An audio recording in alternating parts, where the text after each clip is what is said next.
Good morning, boys and girls. It's wonderful to see you again.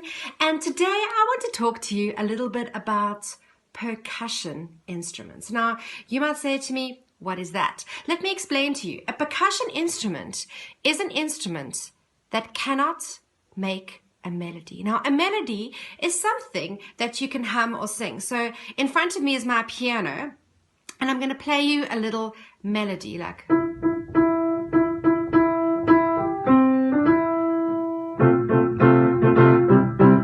What song is that? If you said Jingle Bells, that would be correct. Now, a percussion instrument can't make a melody. Let me show you. What should I take? Let's take this, for example, over here. Have a look at it. It is in the shape of an egg, and it is called an egg shaker. Let's have a listen to the sound. You can hear that this cannot play a melody. It can only play a rhythm. Now, rhythms, we normally play lots of rhythm games in class. For instance, can you clap this rhythm? Can you clap this rhythm? Ba, ba, ba, ba, ba. You see, there's a difference between a rhythm and a melody. So this is our first percussion instrument. It's called an egg shaker, and I quite like the sound. They use this a lot in rock music to give a little extra rhythm.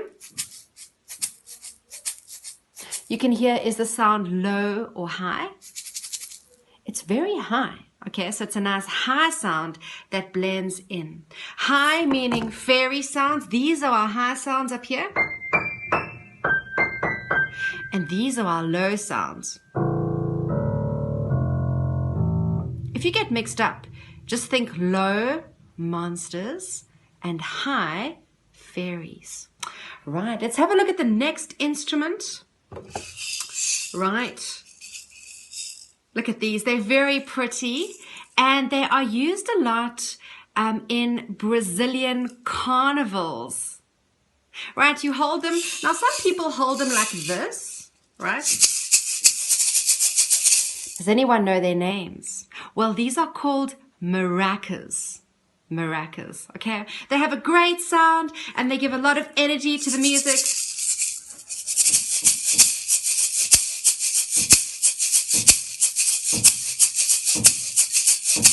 Quite like them. Do they have a high sound or a low sound? They again have a high sound. I like these. They're quite pretty. Maracas. Right. Just make sure that doesn't fall. Let's have a look at this. Do you know what this is called? If you look at the shape, this is in the shape of a triangle, and this is called a triangle. This is basically a piece of steel. It's a metal that has been bent into shape, and a triangle always has a hole. So a triangle is never a full triangle. Now, what you do when you play this is you always need a piece of rope and you need a beater. Because if you just play the triangle without the rope, have a listen. It sounds dull and a bit boring.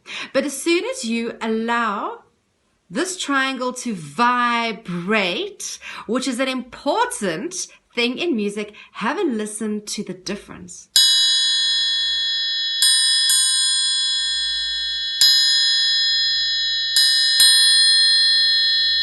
And it's amazing because you can actually feel the vibrations. I can feel the rope. The vibration is still going. Right, so this is a triangle. It's used to have create a different little sound, especially in a silence, in a piece of music, to have this. It gives a nice different sound. So that is our triangle. Hopefully when things are back to normal, I've got lots of these so you all can play them in class with me. And then we've got this. Have a look at this. All right. This is very old, and it's got two holes where I place my fingers. Hold it like that. And this is called a scraper.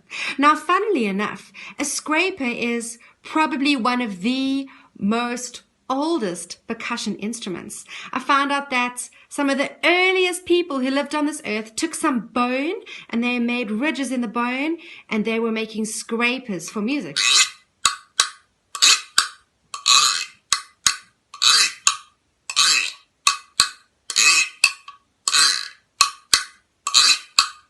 When we have percussion band, I know all the students love playing the scraper because it has kind of a weird sound, but it creates a nice sound within other instruments. It gives a nice funky little rhythm, hey?